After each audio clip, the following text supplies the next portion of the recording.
The first thing you see as you approach Sagtikos Manor is a sign that says President Washington slept here 1790. This, however, is just one of the many interesting facts about this property. Built in 1692, it is one of the oldest buildings on Long Island that has a rich heritage behind it. When I found out that there would be a special holiday tour on December 9th of 2012, I immediately knew that I'd want to film all the interesting facts that I would learn, which gave me the idea to do a documentary on Sagtikos Manor for my Eagle project.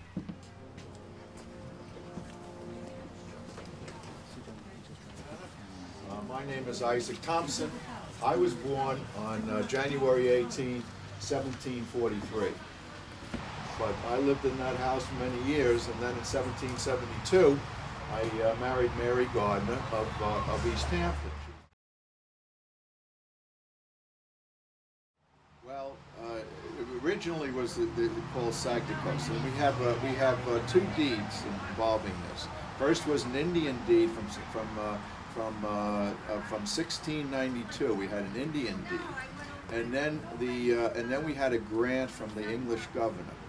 And in the deed, it said that this area was called Sagtikos by the Indians, and there was an English name that they also used. It was called Apple Tree Wick.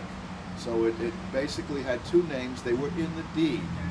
So we're not changing any. We didn't give this name. It was in the deed from 1697. That's where the name comes from. Okay, bienvenue. I speak many languages. I'm multilingual. My name is Sarah Diodati Gardner. I am the great-great-granddaughter of Isaac Thompson and Mary Gardner, who upon their marriage in 1772 started my family line. My brother David is out on the farm. Our other brother, Robert Alexander, passed away in 1919. So this is 1922, and David and I are spending Christmas here at the Manor. 22, you know it was the Roaring 20s.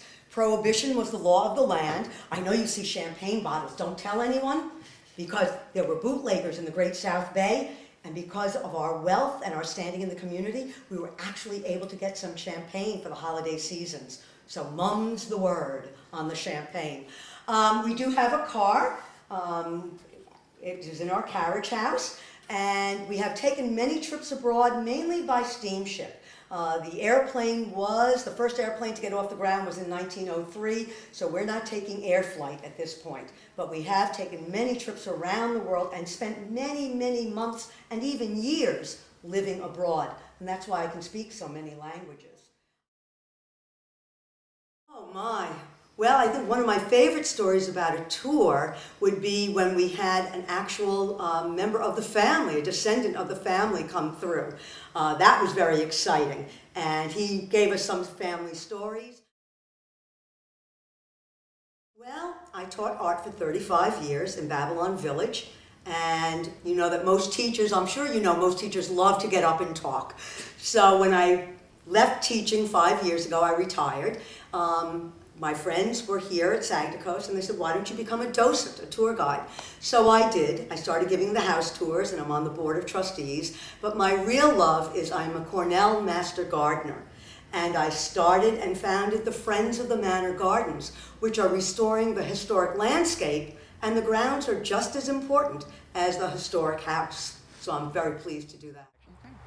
Welcome to Sagtikos Manor, and a wonderful historic site that is over 300 years old, dating back to the 1690s. We're finding old types of documents that is now giving us a lot more clues to exactly what was done here and how many acreage and what the land was like when he purchased it. In its own right, because as you walk through the house, you literally walk through time. And it tells the story of families that gave to the community. They were judges, they were senators, they were doctors, lawyers, they were in the customs. These are wealthy families that maintained and survived, not only from the late 1600s, but during the Revolutionary War. 1772, a lot of homes around here were destroyed, but Isaac Thompson at the time, what they call played the fence. So he played both the British side and on the Patriot side, which saved us. And in 1890, after the Revolutionary War was over, General George Washington came through for his tour of Long Island, and he stayed at Squire Thompson's house, and we have evidence of that in George Washington's diary. The research, going through the letters, finding the prints. We know that several of the owners went to school at Yale for art. We're finding what they painted and what they drew, and it's amazing to touch something that they have actually accomplished. I myself wish I could go to Yale, but here we have these people, and all of these things that we touch tell a story.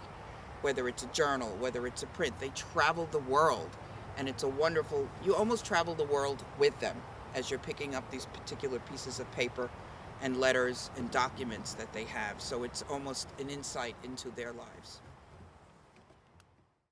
Okay, it is Christmas Eve, 1903. We're in Sagtikos Manor, his historical spot on Long Island. At the time, Frederick Diodati Thompson lived here, Hello, and sorry there isn't. Lord of the Manor.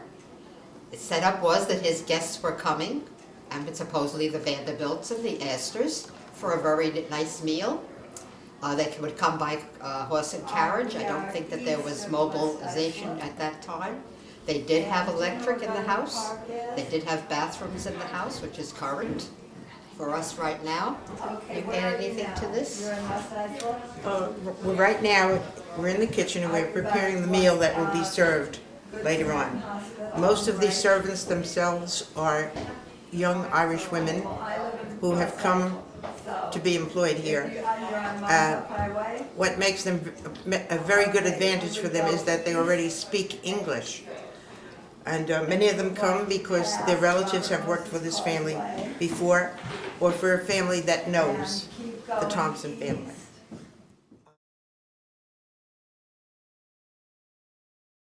They live in the area, they've driven by so many times, and this is the first chance they've ever come to visit us here at Sagtikos Manor, and they are amazed that this part of history is in our own backyard, because one time they wanted to tear down the manor and make a strip mall here, and the neighbors fought them on it. And you don't have to go to Sagamore Hill, you don't have to go to Higa.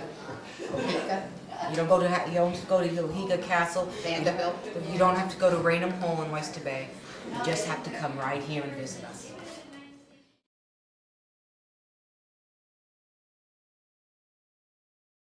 The oldest house in the town of Islip. And as we've said, it's now being preserved and cared for. Suffolk County has the ownership of the property, which today exists only the 10 acres that are right around the mansion right here. Previously, the property continued on the other side of Montauk Highway, all the way down to the bay, and quite a bit up north. But to preserve this type of a home with its historical significance, dating back even to the late 1600s or 1700s, for people to see the changes that have been made and the things that are left. It's a wonderful historical experience for our town. Because it's, first of all, it's an activity with other people. You feel perhaps you're adding something to our community. West Islip and Bay Shore don't have a lot of things to show. They do have a lot of things to show, but people don't know about it. So to come here we come here every week during the summer, and it's a wonderful experience.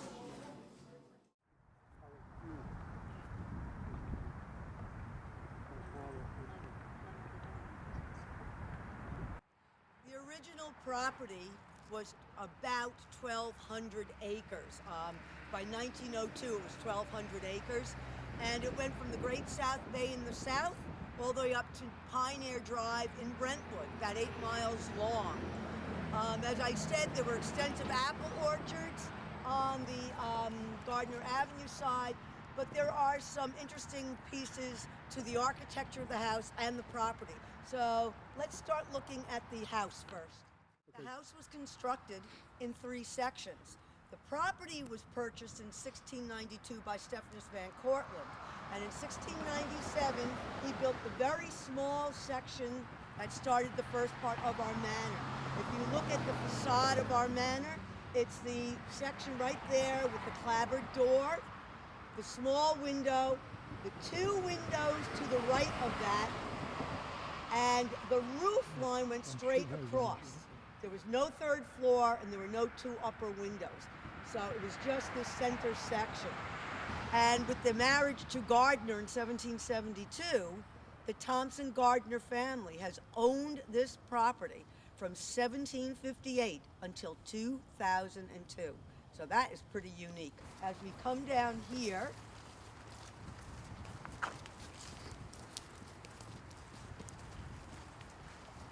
you'll see straight ahead a set of gates. Those are the original gates from the turn of the century, the 1900s, that separated the dairy farm from the residential property, as I said. The dairy farm is now all developed, and it's now Manor Lane Homes. But there was a superintendent's cottage over there, a huge barn, and that's where the cows would be. So let's go through the pergola, because this was the entrance into a formal walled garden. All right, we're now in the walled garden. We came through the pergola, and the garden was at its height at the maybe the 30s and 40s, 1930s and 40s. It's a central axis design, which means that it's a cross. And in the center of the cross was some kind of ornamental feature. In our case, it's a fountain, and we'll talk about that in a few minutes. But the garden itself was rather interesting. This is not an arboretum or a formal garden like Westbury Gardens. This was a working farm. But they wanted part of the garden to be flowers. David's sister, Sarah, absolutely loved flowers. And the southern part of the quads, the two quadrants in the southern part, were for ornamental flowers. There were peony rows, there were rose bushes, and there were grape arbors, which are now being restored. In fact, the peonies, 5 years ago, this was waist high in weeds. The county cleared it, and the Friends of the Manor Gardens volunteer garden group took 3 peonies that they found, propagated them, the original peonies, and have totally restored the north and south run of peonies using 3 original plants from the 1930s. The fountain, very interesting piece of sculpture. It's bronze, which is a combination of copper and tin, and that's why you see the greenish look. The copper oxidizes. And the sculpture itself is cast, which means that a mold is made. It's a real laborious process, but simplistically, a mold is made, the molten metal is poured into the mold, it hardens, the pieces are then welded together, because you can't make a mold that big. The pieces are welded together, it's buffed and shined, and then you have your finished sculpture. And we think the peacock was chosen because her Uncle Frederick Diodati Thompson, the one who owned this house before David, loved peacocks. That was his favorite bird. In fact, he had them free-ranging the property. So when they commissioned the sculpture, we think that the theme was to kind of honor their uncle. Okay, this is the family cemetery, and old journals and archival letters dating from Sarah Diodati Gardner always refer to this place as the first stop that any visitor at Sagtikos would take. And it pays homage to the people who started the family line. But in this cemetery, we have Isaac Thompson, who was the proprietor from 1758, who worked the property from 1758, and then married Mary Gardner in 1772. She passed away, and he married a second time. And his second wife and one of their children are also buried here as well. But Isaac and Mary had 2 sons, Jonathan Thompson and Abraham. So Isaac and Mary, their 2 sons, and their sons' families are buried in this cemetery. If you look behind, you see the carriage house. The carriage house was put up for Frederick Diodati Thompson, who loved horse racing, thoroughbred horse racing. And he had the horses stay in the carriage house. The original stalls are still in there. And he loved horse racing so much that there was actually a horse racing track on this property, right around this area. And before 1902, all equestrian events in, I guess, Suffolk, you would call it. I don't know if it was called that at the time, but were held on Sagtikos. And there were horse racing events held on the track here at Sagtikos, and we have maps, archival maps in the manor that show the placement of this large oval horse track. That building burnt down right after David took ownership, and he was devastated. They did lose. We actually have a press release on it, and they did lose a couple of horses, some calves, but it burnt to the ground. David had it reconstructed by Howell's Lumber right here in Bayshore, and he had it reconstructed exactly the way the original was. So you are looking at a reconstruction of the original, but done in the same style. One of the oldest structures on the outside of the manor, on the property, and the buttery was their refrigerator. Basically, it is 6 feet underground, and the walls are about 18 inches thick. So you go down steps, and this was used as a root cellar. It was used for refrigeration. We've been told, we don't know if they actually did it here, but we've been told that there was a practice of lining it with straw and then taking blocks of ice from the Great South Bay right across the way and bringing it in and using it to, extend the refrigeration period. And that's it for the landscape tour at Sagtikos.